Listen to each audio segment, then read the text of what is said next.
The Elite Championships close up as penultimate points are up for grabs here at Mallory Park. This is Thundersport Elite.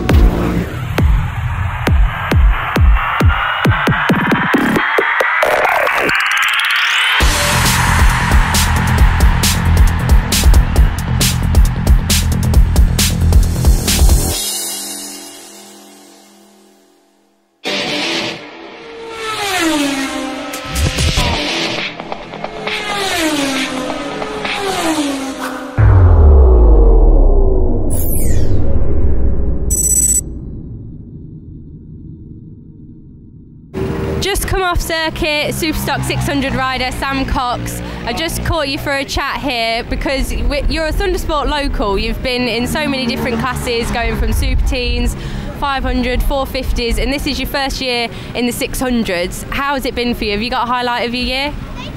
Yeah, being with Thundersport's absolutely brilliant. So we've been, like you said, with 6 years and been to every meeting. I might not have ridden every meeting because I've been injured, but yeah, it's a brilliant club and I've enjoyed my racing all the way through. This year's highlight has got to be Rockingham for me because I was really down in the dumps on the Sunday morning after 2 big crashes on the Saturday, and I weren't expecting the results that I achieved, and I was able to get a win in the stock 600 class, and it was a massive relief, and it's just such a good achievement from where we were. So I'm really happy with that. Yeah. Like you say, you've had some brilliant results this year and you've been constantly battling with the other Sam Thompson. He's currently 9 points ahead of you in the championship.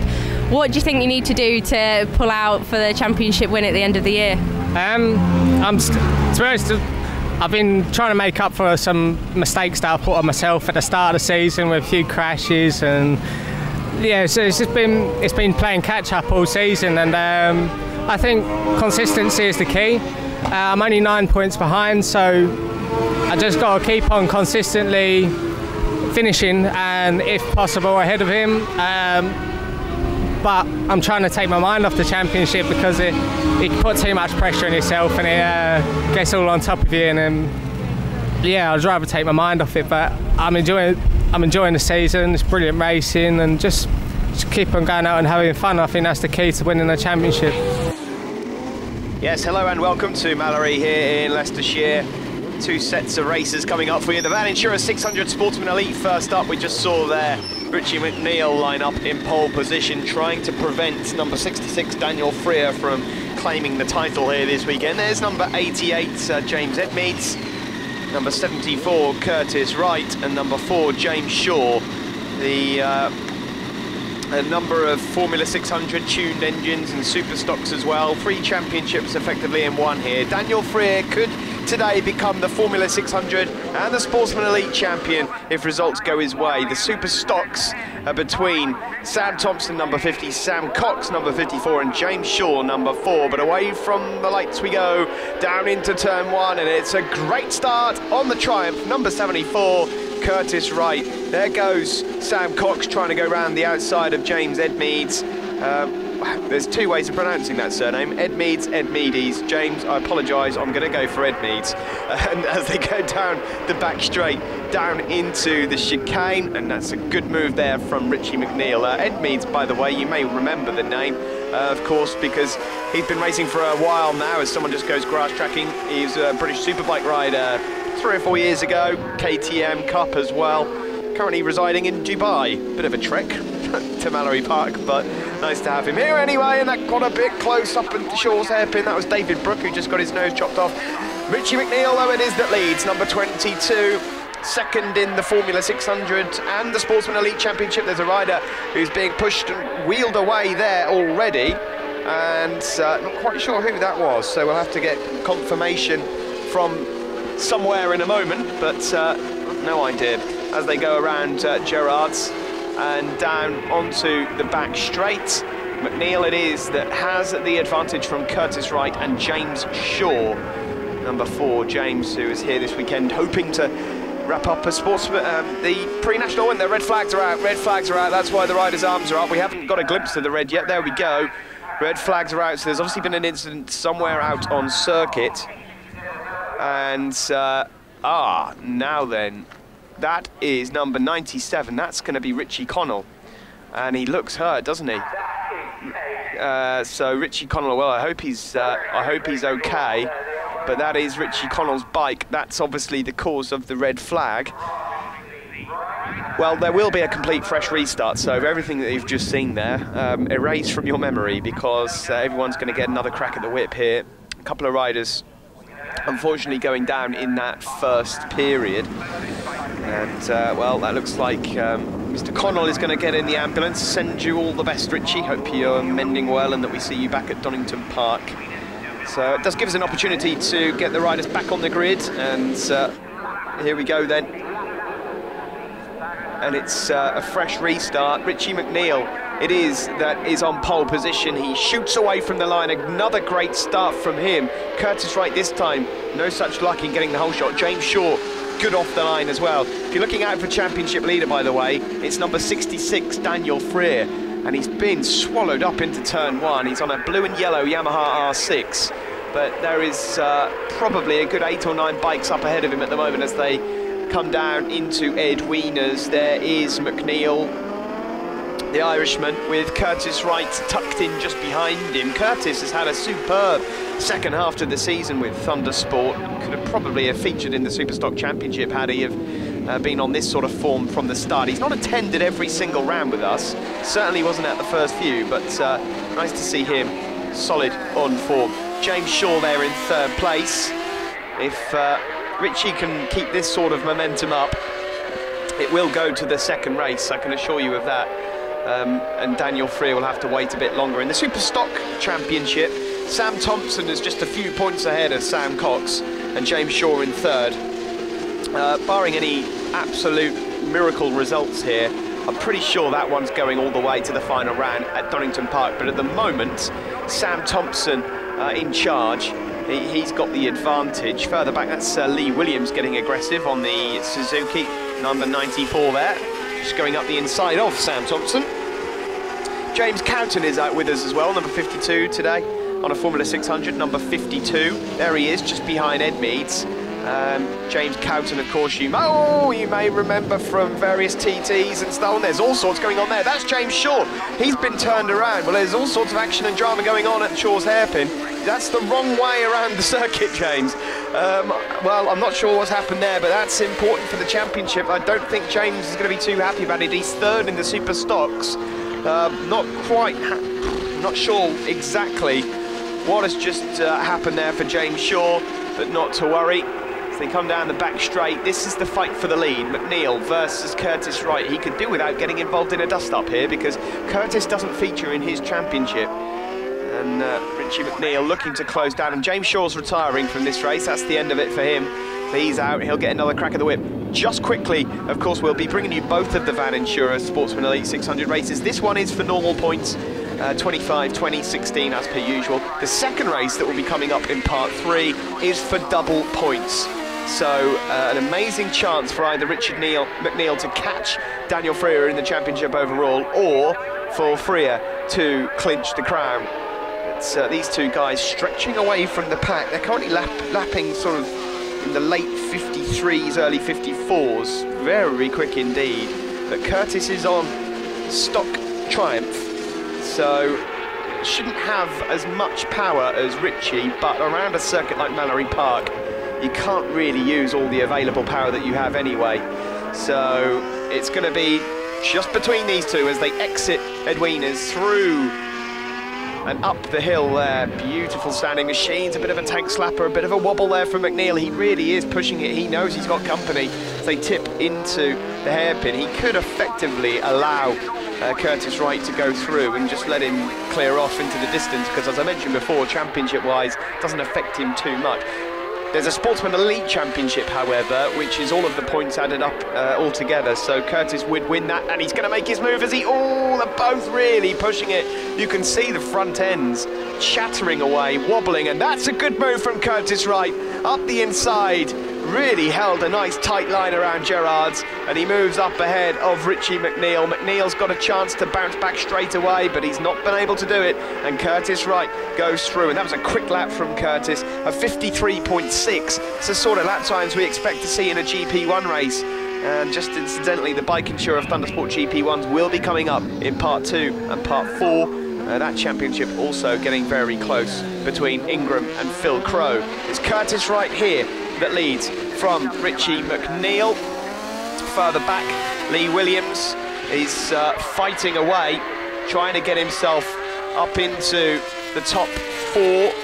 Lee, who the start of the season was definitely a contender, had a bit of a mid-season blip. He's got back down to business now. And Sam Thompson it is that leads. We just saw him going through. He leads the Super Stocks. There's James Edmeades, number 88, and number 52, James Cowton. These two guys are TT competitors these days, and so it's nice to have them out there, solid competitors, and they're trying their luck out here at Thundersport. Joe Barton's having a good weekend, well up inside the top 10. He's fighting with Sam Cox.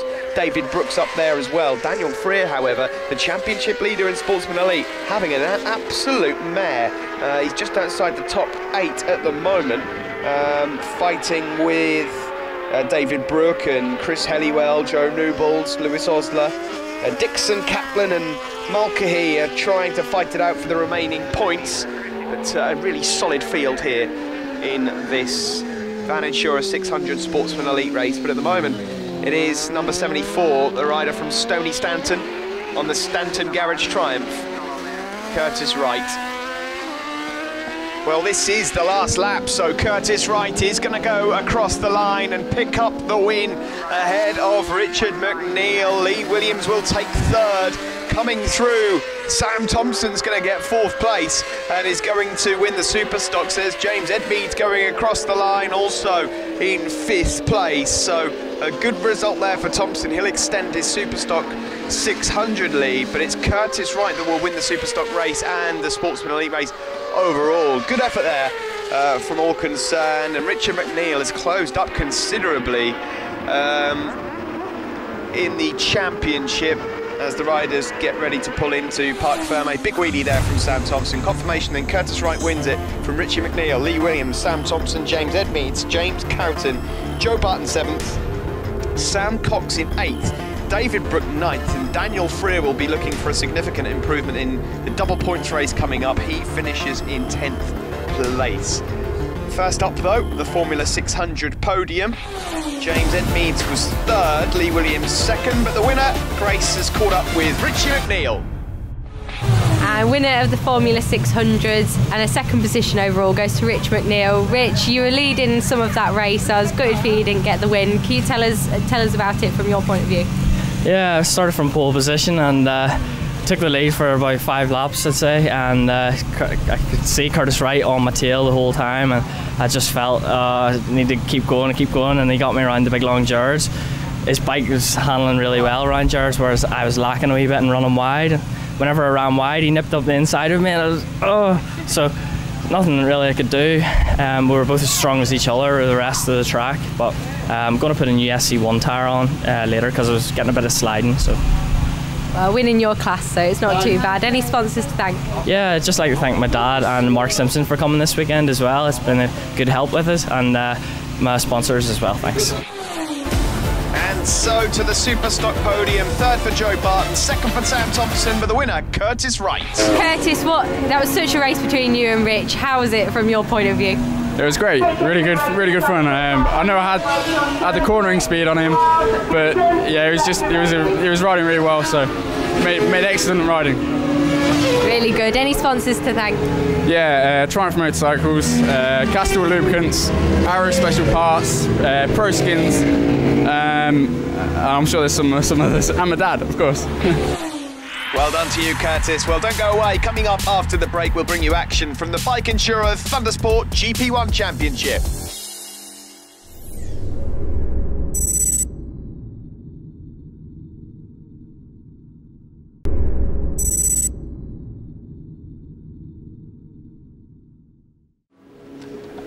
Welcome back to Mallory Park for Thundersport GP, the penultimate round of 2013, and it's the Bike Insurer Thundersport GP1 class now. John Ingram, championship leader, on pole. The defending champion Peter Baker there, hands on hips. Been getting used to that Kawasaki this year. He's not going to win the championship, but he's still got a chance at top 3. He's 2nd on the grid. Phil Crow there, 3rd. 2nd in the championship. Chance to catch up with John Ingram here And then fourth on the grid. Nice to have Carl Wilkes back in our paddock as ever. Carl's won a couple of these races before. A really competitive field here. Second row, look out for the likes of Barry Teasdale, 224. Danny Murphy is in a strong position and can win the Superstock 1000 Championship here today, but away from the line we go and into turn one. John Ingram flying away from the line. Ingram picked up the championship lead over at Anglesey, pinched it from Phil Crowe, but Phil pretty handy around these parts, so we'll have to wait and see how it all pans out. But it's Ingram that's got probably half a second lead already as they go through Ed Wieners. Peter Baker second, Carl Wilkes is up to third, so not the best of starts for Phil Crowe, who's at the moment having to settle for fourth place as they go through the S's and up the hill. There is Phil, number 71, just behind the Kawasaki of Carl Wilkes. Number 224 there, Barry Teasdale, is currently second in the Superstock 1000 class in his first year on the machine, doing very, very well. It's, well, we've got Murphy a bit further back. Murphy, a rider that could actually feature in the overall GP1 standings as well as winning the Superstocks, but unfortunately he is riding with a fractured leg after a bicycle accident last week, and it's vertical as well. It's a nasty, nasty fracture. So that will be pretty painful, I would imagine. So don't expect any heroics from Danny at the moment, as his leg's really swollen up. It was a struggle to get the leathers on. But he can clinch the Superstock Championship this weekend, and that is the main priority.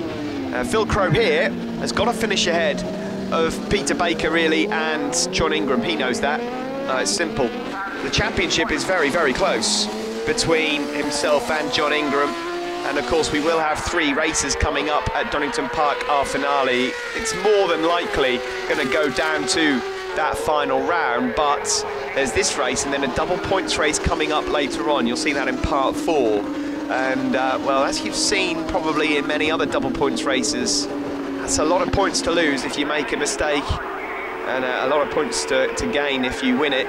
So John Ingram at the moment in control, looking smooth, fresh from a wonderful Anglesey about a month ago. Good weather here at Mallory, I've got to say, for late September, early October. Can get very cold around these parts, but the sun is beating down. You can see the shadows on the bikes. A really good day for racing, and lap records have been flying this weekend at Thundersport. You'll be able to see from the Aprilia Challenge and the Thundersport Plus shows, Thundersport Naked, all on Motors TV. Good fight going on here between Phil Crowe and Peter Baker, and it's not the first time we've seen that, is it? If you think back to 2009, when Peter Baker picked up his first GP1 title, that was when Phil Crowe first came onto the scene. Phil then won it back in 2010. 11 went to Mick Robertson. 2012 championship went to Peter Baker, and this year they're all fighting it out again. So Crowe and Baker have spent the last 4 or 5 years tussling for GP1 supremacy, but the pair of them at the moment are struggling to keep up with the Ram out front. John Ingram, who's had a great year with us. There's Kyle Wilkes getting a bit wild. There's a bump there just as they approach uphill into Shaw's Hairpin. He's having to deal with Barry Teasdale, and Barry Teasdale's taken advantage there of a bit of loss of momentum from Wilkes, and Teasdale moves up ahead. Further back, John Fish is up inside the top 10, fighting with Murphy, Blake Walls. Alex Heaton is back out with us as well, 111 out there on a Suzuki. Nice to see Alex out there. Connor Tagg is out on a Ducati, the 1098. So nice to see Connor out there. We've also got, Connor Tagg's sporting the number 10. It's actually the Night Road Racing 1098 Ducati that he's out there on. That'll be an experience for him, because I can't imagine he's had much experience on that bike. Simon Critchlow in the points, Jordan Watling, Lewis Osler, Jason Bayard. So some interesting racing going on. Puff of smoke just coming out the back of Phil Crowe's bike there as they exited Shaw's Hairpin, and he tries to track down Peter Baker. Meanwhile, John Ingram is checking out. So, you know, not bad at all. Further back, we see Danny Murphy. There's Ingram, the race leader. Lovely style from John as they go around Gerrard. Just put in a lap time of 52 flat. That's not quite as quick as the lap record in this class, although the lap record is set by a certain Sam Lowe's, a 51.5. So it's not bad, is it, John, hey? Half a second off Sam Lowe's. So good effort there. There is Peter Baker and Phil Crowe, second and third. Kyle Wilkes and Barry Teasdale just behind these two are fighting for the Superstock win. And Barry Teasdale wrecked his bike at Gerrard's during a test day here on Wednesday. Test days that may not happen anymore. Of course, you may have read in the news about Mallory Park and its potential closure. We hope it's not going to happen, but it's looking likely. It's a terrible shame. Of course, the home of Thundersport for the last 5-6 years. And a circuit that a majority of people attached to Thundersport have grown quite close to. And it would be a terrible shame under the circumstances for it to close, but I won't get into the politics of it right now. Phil Crowe has gone up into second place ahead there of Peter Baker. Good battle this. Nice to see Peter finally getting to grips with that Kawasaki. He spent most of his recent career on a Suzuki. John Ingram there just flying around Shaw's hairpin. He had to sit up a bit in case he head-butted the tall banking around the hairpin, but he's got this one in the bag, has John. There's Phil Crowe in second place. Looks like he's going to be able to fend off Peter Baker as they go around Gerrard's once more. There's number 115, that's John Waghorn. Nice to see John back out with us after an injury earlier on in the season. And just behind him is number 10, Connor Tagg. Connor, who's never probably ridden a Ducati in his life and is just getting too used with it now. Snaking a bit on the exit of Devil's Elbow, of all the places. That is not where you want a bike to be snaking. So I'm sure after a few tweaks from Alan in pit lane, it'll be ready for race 2. Just behind them, I saw the JHS Racing Suzuki of Simon Critchlow. He's in 12th ahead of Jordan Watling. But this is the fight between Waghorn and Tagg. It's for 10th and 11th place. And they're just behind Alex Heaton, who used to be on that night road racing Ducati. But it's a good 4 or 5 seconds up the road, and Alex has been out through injury for the majority of this season as well. So a number of riders returning here for the penultimate round, which is nice to see. But Ingram's got this one in the bag if he can keep it all together. He's 4 seconds ahead of Crowe and Baker at the moment. Just looking at the lap times of the two Superstock riders. Danny Murphy's still in the top 8. I mean, this is looking good for Danny Murphy. Another result like this for him later this afternoon in race 2, double points, and he will be crowned Superstock 1000 champion. Waghorn and Connor Tagg there, just going around Gerrard's and down the back straight. Connor Tagg looks like he's ready to make a move now on Waghorn. No, he's going to have to sit up and just think better of that.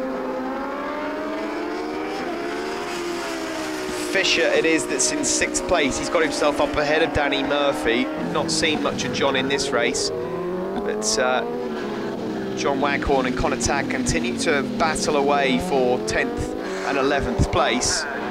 Just behind you can see Critchlow and Jordan Watling there. It is John Ingram that has the lead. Here he is, number 56. Strange line that he takes into Shaw's hairpin, but it obviously works very well indeed. Through the bus stop, he's looking calm, collected, cool. Fight for second is still on, but John Ingram has been in superb shape, and it's a stand-up wheelie across the line for the 25 points for John. Second place goes to Phil Crowe. So the championship's still close, but not quite as close as Phil would like it. Peter Baker takes 3rd place. Nice to see Peter back on the podium. Kyle Wilkes finishes 4th and wins the Superstock class. Barry Teasdale 5th, John Fisher 6th, Danny Murphy 7th. He is a whisker away from the Superstock 1000 championship. Blake Walls in 8th place ahead of Alex Heaton. And Connor Tagg back with us and back inside the top 10. First up though, let's take a look at the podium, and the Superstock 1000 winner, Grace has caught up with Kyle Wilkes. Kyle, we haven't seen you here since Alton, so it must be great to come back, especially on the top step. Yeah, I always love coming back to Thundersport. Feels like home. It's nice atmosphere, so yes, it's lovely to come back and have a win as well, so it's good. A good result. Any sponsors you'd like to thank? Yeah, obviously Glenside Finance, ECS, the whole team, Bournemouth Quattro Kawasaki, And the guys that have put us up this weekend, so the Ostlers and HB Racing and that lot, they all know who they are. They've looked after us, so that's really good. Thanks, guys. Well done to you, Kyle. Let's catch up with the overall race winner then, and championship leader, John Ingram. Winner, the GP1s, John Ingram. A really good race for you there. The year's really looking up for you, especially after a good weekend at Anglesey and now here at Mallory. Yeah, I mean, it's a nice place, Mallory Park, in the sunshine. It don't look this well when it's raining. But yeah, I mean, a good race. Got out in front and just kept consistent laps. You know, we're happy enough with that. At this time of the year, we just need to be getting the points if the championship's what we're going for. Well done to Phil Crow. You know, he's put a lot of effort in to get here this weekend with engines going and one thing and another. Just want to thank my family for supporting me, Dennis and Fred Pallett sorting my entries out. Yeah, good race, and we're looking forward to the late one this afternoon. Well, don't go anywhere. Coming up after the break, we'll bring you race 2, double points from the Van Insurer Sportsman Elite 600s.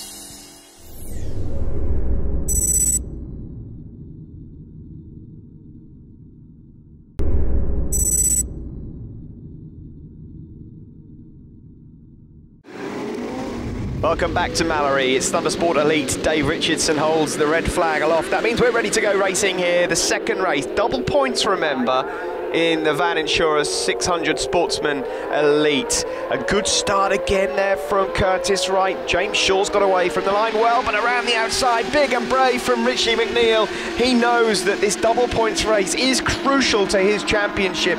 If he can get a decent result here, if he can get 4 or 5 bikes between himself and Daniel Freer, this will go to another round, the final round at Donington next month. McNeil it is that has the advantage into Edwinas ahead of Curtis Wright. James Shaw third.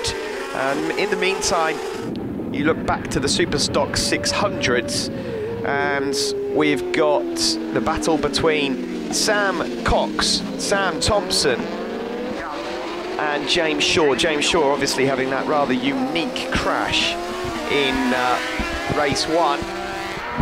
They exit Devil's Elbow onto the start-finish straight, and it's McNeil that has the advantage from Curtis Wright. McNeil looking in good shape. He mentioned in his interview with Grace that he was not looking quite as strong as Curtis into Gerrard's, and immediately there, Curtis having a look up the inside. There's a bit of cement dust around there. 600 actually blew its guts around there earlier in the day. Now that can affect some people, it doesn't affect others. Curtis is going straight through, he doesn't care. So there's obviously plenty of grip around there, but it is one of those situations where if you can avoid it, you probably will do, just to be sure, because it is so quick around there.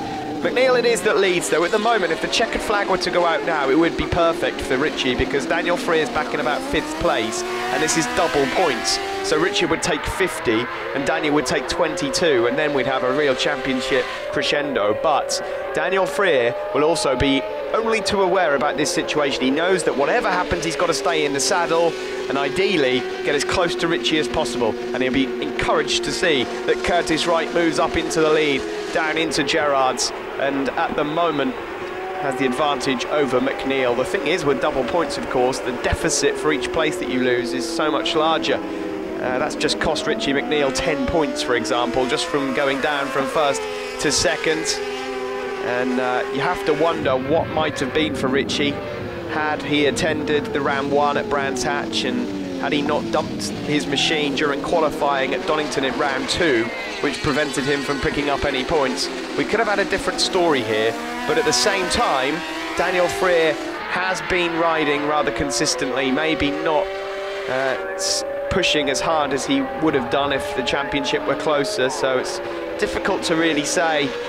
All we can tell you at the moment is that McNeil has got to finish 4 or 5 places ahead of Freer here in this race to prevent Daniel from claiming a crown, which is probably, well, it definitely deserves to go to either him or Richie McNeil, but Freer has been the more solid and consistent of the two over the whole season. More recently, McNeil has been in frightening form though, as they come around through the S's. I think that the one key race weekend that sticks out for me is Snetterton between Daniel Freer and Richie McNeil. you just could not separate, and that was an absolute thriller. Daniel Freer getting the better of McNeil that weekend, and I think psychologically that might have just been where there was the shift in championship. Saw Edmeades and Thompson having a good battle there. Sam Cox not quite as strong this weekend as he has been in previous rounds, but I expect that to change when we get to Donington next round. This one, despite what happens in this race, despite the fact it's double points, the Super Stock 600 Championship is going down to the last round, let me tell you. But Thompson has got an opportunity to give himself a slightly, well, certainly a more comfortable position at the front than he had when he got here, because there were not many points between them when they arrived here in Leicestershire on Saturday afternoon. So here we are then. Well, Curtis Wright has the lead. He's stretching away. He's doing 53s, and there's a big battle here, and James Shaw has moved up ahead of Richie McNeil, and if he's not too careful, he could lose out to Lee Williams as well, and that is not good news for Richie in terms of the championship. Just behind those guys, Daniel Freer, Sam Thompson and Edmeades. So McNeil has really got to try and get himself back out front. They might not be able to catch Curtis Wright. He can definitely get past Shaw ahead of him. What a revelation James Shaw has been this year on the Kawasaki there, although I think he might have just missed a gear or something, because he's lost all momentum around Devil's Elbow, and Richie McNeil's gone past him like he was stood still. Into Gerrard's we go, and McNeil's been given a lifeline there. Can he capitalise? Just wonder whether there's a few setup problems for McNeil. He really is losing time, considering he's got a Formula 600 bike. He is losing so much time on the exit of Gerrard's there. The bike sliding around, he's struggling for traction, and even Lee Williams has now capitalised. Slowly but surely, Richie McNeil's very slight title dreams are drifting away from him here. And, you know, we know he's got the capability, but I don't think he's got any grip there. He's struggling here at Mallory. Capable, yes, but the bike perhaps not playing ball with him at this moment in time. Curtis Wright has got his bike set up beautifully. He's away with this out front, got about a 2.5 second gap ahead of James Shaw. Strange to see a couple of Superstock bikes leading the elite class overall. Then it's Lee Williams, who would dearly love to get himself on the top step of the Formula 600 race again. It's been a while. Then Richie McNeil in 4th place, and then just behind Richie McNeil is Dan Freer. And I'm afraid to tell you, Richie, that if the checkered flag goes out right now, Freer is not only crowned the Formula 600 champion, he will also take the Sportsman Elite 2. Curtis Wright has already gone through Shaw's hairpin. He leads, not long to go for him. Second for Shaw. There is the Suzuki of Lee Williams. Defensive line from him as they go through the bus stop. I tell you what, Daniel Freer's catching this lot. Freer has probably seen that McNeil is struggling, and that will certainly perk him up. There goes Curtis Wright onto another lap. Shaw in second. These two are looking pretty good. Richie McNeil, you can just see the bike wallowing all over the place around Gerrard's. It's just such a shame for him. There's almost a despondent sort of riding style from him as well, because he knows that he's capable of fighting for these race wins, but today it's just not happening for him. The rider from Bangor on the Suzuki will be travelling back tonight on the ferry, probably thinking what might have been a bit of a mistake there from Lee Williams might just give Richard some hope, a bit of a light at the end of the tunnel, as Lee tries to use all the power from that Suzuki to catch up with James Shaw, who was so early on the power out of the bus stop. Down into Gerrard's turn 1 here at Mallory Park. Last lap flag is out. Curtis Wright leads. Looks like this one's in the bag for him. What an end to the season Curtis Wright is having. Oh, this is a close battle between Lee Williams and James Shaw. The pair of them both going onto the cement dust, and Lee Williams has moved to the inside for Ed Wieners. Is he close enough? No, he's not. He's going to have to rely on a mistake now from James Shaw. Not sure if it's going to come. Richie McNeil, meanwhile, not happening for him. Curtis Wright, incidentally, is actually fighting James Shaw for 3rd place in the Super Stock 600 Championship, and that will go all the way to Donington Park. Curtis Wright is going to win this one. James Shaw's going to take second. Lee Williams will win Formula 600s but finish in third. Richie McNeil finishes in fourth, but look out in the background, number 66. We might not have seen much of him so far in this race, but he is the Formula 600 champion for 2013 and takes the Sportsman Elite 600 title as well. Well done to you, Daniel. You did exactly what was required of you, and he wins the championship. Wright wins the race ahead of Shaw, Williams, McNeil, Freer, Sam Thompson 6 ahead of Ed Mead, Cox, Cowton and Chris Helliwell. But it's a fantastic day for Freer, the rider from Scunthorpe on the NL Components BTS Yamaha. He is crowned the champion of 2013. Richie McNeil looks like he's got the runners-up spot sewn up, and then it's just going to be a battle for third. And of course, Super Stocks, all to play for at Donington Park in Derbyshire in a month's time.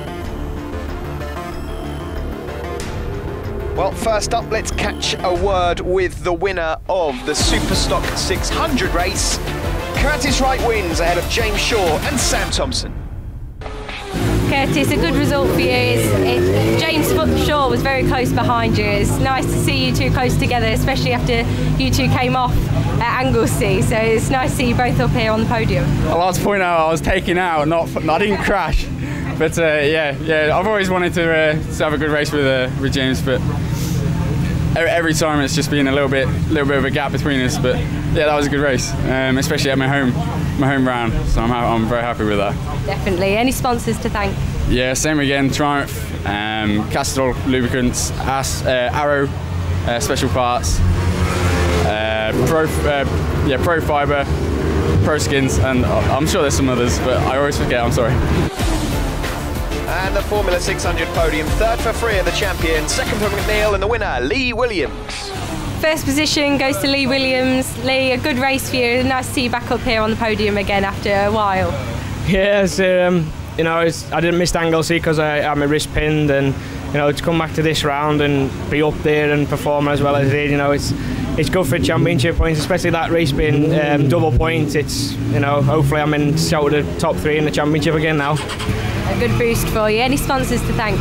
Yeah, I'd like to thank Paul, Dave and Carl from PRF Racing, Ken from Majestic Engineering, Steve Clifford from Siddy and Shoei for Ferrodax, MW Racing, Mum, Dad, just everyone that you can see on my bib basically, Alan Pemberton Tyres, you know, everyone who's helped me this year, and hopefully we can do the same again next year. Well done to Daniel Freer, the champion. We'll catch up with him at Donington Park and get a word from him. Coming up after the break, the second GP1 race. Don't go anywhere.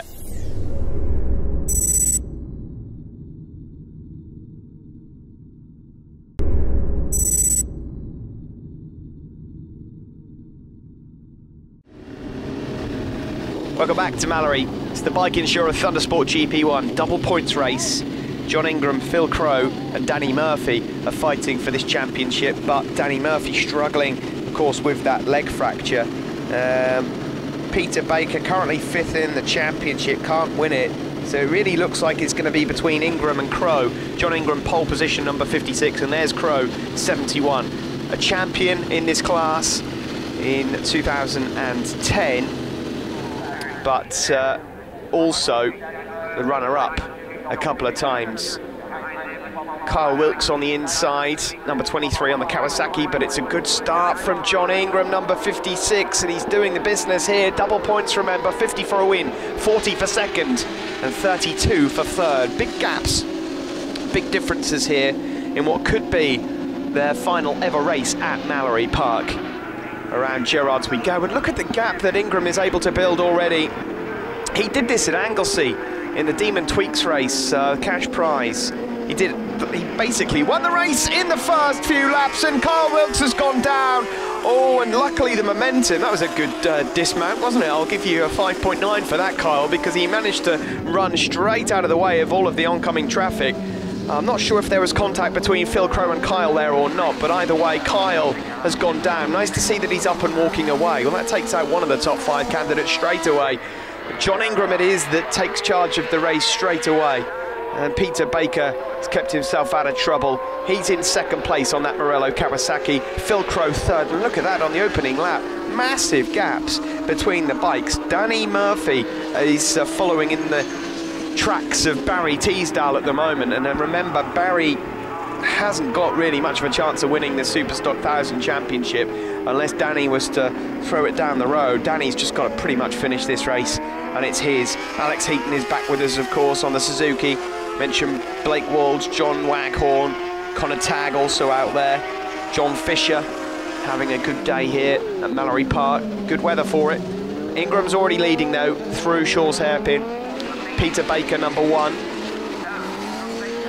Rolo Services Kawasaki just started to get to grips with that, but it's just a bit too late in the season. Still got a chance of finishing in the top 3 overall, and he will certainly fight, but he's missed a round, he's missed a few rounds, and it's just not going to be his year, I don't think. But still, the amount of championships he's won in the past decade, remarkable rider. Phil Crowe, he's definitely got championships left in him. Will it be 2013? Well, if you look at it statistically and you look at the most recent rounds, you've got to say that Phil Crowe will have to pull off something magical to take this championship out of the grasp of John Ingram at the moment, because Ingram, he just looks so smooth, so calm, so cool. He just knows exactly where to stick that Suzuki as they go through the bus stop. I mean, it doesn't even look like he's trying, but that bike is on the limit. That was a 52.1 from John Ingram. So again, he's only half a second off the lap record set by the current World Supersport Championship leader, Sam Lowes. So John, who's had a dabble at pretty much everything this year, been in British Supersport, British Superstock, the Isle of Man TT, and he's been competing at, I think, every round bar 1 this year of Thundersport. I think the only one he missed was due to his TT commitments, and he's looking to do that again next year. He's got some loyal support as well this year from the Pallet brothers, and the rider from Wigan is looking pretty good, I've got to say, in this championship. Further back, we see there number 111, Alex Heaton, and John Waghorn, Danny Murphy, Blake Walds. There's it's a couple of rounds that Ingram's missed out. I'm just looking at the points at the moment. He didn't even turn up at the first round. That's how long ago it was, back in March. Can't even remember. He didn't make Brands, he didn't make Cadwell either in May, and that was the clash with the TT. So even with a couple of rounds missed, that's a lot of points. Phil Crowe's attended every single round, although he did have a bit of a disaster at Rockingham, and didn't really fare too well at Snetterton either. So they're the rounds that he'll probably look back on if he isn't able to clinch this championship. As things stand, there's going to be around about a 35 point lead for John Ingram going into the final round with 75 available, which would mean Crowe would have to win every race and that John finish outside the top 3. Unlikely, I've got to say, but anything can happen. We've seen some absolutely extraordinary final days of action at Thundersport GB in the past, and the GP1 championship of a couple of years ago where Mick Robertson won, didn't see that one coming, so anything possible. There is Alex Heaton, good to have him back out with us, number 111 on Suzuki. Actually quite strange to see him on a different bike other than a Ducati. Very odd, but well, we wish him well. He's having a good battle there with Danny Murphy, who's set to wrap up the Superstock 1000 Championship. Danny, who started out originally actually in kart racing, was very successful at it, wanted to have a go at bike racing, went into Aprilia Super Teens, fared very well in that, was racing up against the likes of Fraser Rogers, Wayne Ryan, that you may see in the Spanish Championship, moved on to a 450, so close to the championship, then went to BSB Superstock 600, perhaps bit off a bit more than he could chew, but he and his dad Steve had the sense to come back a step, back into Thundersport, learned some racecraft last year in the 600. He won the Superstock 600 Championship, he won the Sportsman Elite 600 Championship. This year, first taste of 1000, and he's about to win the Superstock 1000 Championship. That's some effort from Danny Murphy. look out for him. So deserves the sponsorship required to take him further in his career, and I hope it works out for him. But even with that fractured leg, he's doing a good job there to get past Alex Heaton, and the rider from Rochdale on the NPR Racing Kawasaki deserves that title. John Ingram makes his way onto the start-finish straight to ping off another lap there, and it's Peter Baker still in second, holding off Phil Crowe. Big difference there in points for second and third. 40 for second, 32 for third. Peter Baker can't win the championship, but Phil Crowe can. So Crowe's going to have to find a way past Baker in these closing laps here if he wants to limit the damage, shall we say, that John Ingram is doing at the moment at the front of this, because they're not catching him. That I can assure you of. Currently lapping around about 6 or 7 tenths slower than the Ram, who's already up towards Shaw's hairpin. Crowe, no, not going to do it on this lap. Ingram through the bus stop. Makes it look easy, doesn't he? Around Devil's Elbow onto the start-finish straight. Not long to go for him. Not long to go for Danny Murphy either. Danny at the moment just in 5th place ahead of Alex Heaton and in line to take another title. There he is. There's Alex just behind him. And Alex will look to try and... oh no, he's just settled in behind Danny Murphy there. Can get really tight through the bus stop. But Murphy goes across the line. He's just a few miles away now from being confirmed the champion of the thousands Superstock class. Blake Wall's going through, John Waghorn, Connor Tagg, Simon Critchlow, Jordan Watling, all inside the top 12. There is Murphy, number 1, 2, 3, with that fractured leg, don't forget. A rider that once held the lap record here in the Aprilia Super Team class, so he certainly knows his way around Mallory Park. Won the Superstock 600 and the Sportsman Elite Championship here last year, just coming under a bit of late pressure from Alex Heaton, but he's doing well to fend it off. There's Phil Crowe in 2nd place, number 71. Now where is Peter Baker? Baker's gone missing. 56 Ingram leads it, but Peter Baker's gone missing. The defending champion has gone AWOL. Now I can't see from my position any yellow flags waving, so we'll have to clear that up at a later date, but Ingram it is that's going to go on to take 50 points here, but Phil Crowe may have been thrown a lifeline, because it means he will be promoted up into 2nd place, and the damage that Phil will face here is only going to be 10 points. Either way, John Ingram has taken 75 out of 75, and there's a stand-up wheelie for his efforts. Checkered flag is out. Good effort, John. Championship, well, he's got one hand on it, hasn't he?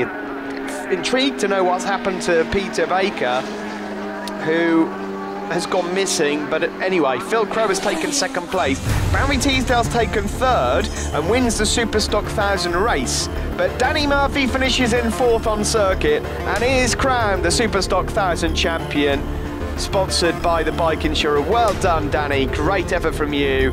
Another championship to add to the 2 you won last year. Heaton finishes 5th on his return, Wall 6th, Waghorn 7th, 8th for Connor Tagg, 9th Simon Critchlow and 10th for Jordan Watling, and there's confirmation of the GP1 points. GP1 championship isn't over yet. John Ingram does have one hand on it, but well, he's going to have something go horribly wrong at Donington for this to change now. Phil Crowe will be hoping that he can pick up 3 wins and put some pressure back on John when we get to Donington next month. Winning the Superstock race though, Barry Teasdale ahead of Danny Murphy, the champion, and Blake Walls. And Grace, let's call up with him. Superstock 1000 winner Barry Teasdale, a really good race for you, battling with Danny Murphy, but you managed to pull out in front. A really good race. It was a good race. I mean, we got a bit spread out and it was kind of lonely towards the end, but it was in the first year I had a really good battle with Kyle Wilkes, and I was hoping it was going to be the same again, but unfortunately went down on the first lap. So, but it was a good race, good solid. I think I've secured 2nd in the championship, and that's what I wanted today, so job done. A good result for you. Any sponsors to thank? Yeah, loads of help this year. We've got F&G Commercials, North Scott Truck and Van, Chassis Carb, Brian Curry's and Bob Henderson Racing. Superstock 1000 champion winner Danny Murphy, a brilliant year for you, especially winning the 600 Superstocks and now the 1000. You must be over the moon with this result. Yeah, it's been a good year, moving on to the 1000 for the first year on it. It's great to come away with a win. Just like to thank my dad and Graham for coping with me, I guess. But yeah, no, just concentrate on getting as many points in the GP1 now, and maybe I'll be able to get that one too. Well, we hope so. We look forward to the next round. What are your plans for next year? Staying on the 1,000? Yeah, we're staying on the 1,000. We're looking at maybe doing the Spanish Championship, so looking for a bit of sponsorship for that. So if anybody fancies sponsoring me next year, that'd be great.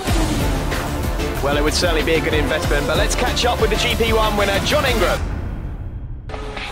Winner overall, John Ingram. A brilliant year for you this year. What's been your highlight? Because you're always on the top step. We're always seeing you here. I mean, obviously the highlight for this year for me was the Isle of Man TT, where I did nigh on 121 mile an hour, and that will be the focus for next year as well. But it's so nice to be setting lap records at other circuits. We did Super Sport Cup at Donington last week, thanks to Steve Bennett, and I had 2 wins, podiums there. I think this year's just gone, from strength to strength, keeping it real. But now we've got our eye on, both eyes on this championship, and it is going to go to the last round at Donington. So, we're looking forward to that. It would be nice to give, Dennis and Fred Pallett the championship, because they've stuck by me this year, so I'm really trying hard for that now, riding with my head and not just going mad. But yeah, good meeting, and we'll look forward to Donington. Thank you, well done. Yeah, any sponsors to thank? Yeah, just Dennis and Fred Pallett. I'd like to thank Steve Bennett for giving me an opportunity to ride his Super Sport bike. Obviously Morello Services has helped me this year. Gadget Box, we've got a Facebook page set up, 56 sponsors on that, and over 56 sponsors, so everybody's really clubbed in this year, and it's just nice to repay them with the results. Well, hopefully not for the final time we say goodbye from Mallory Park. Our final round comes to you from Donington. Join us again next month.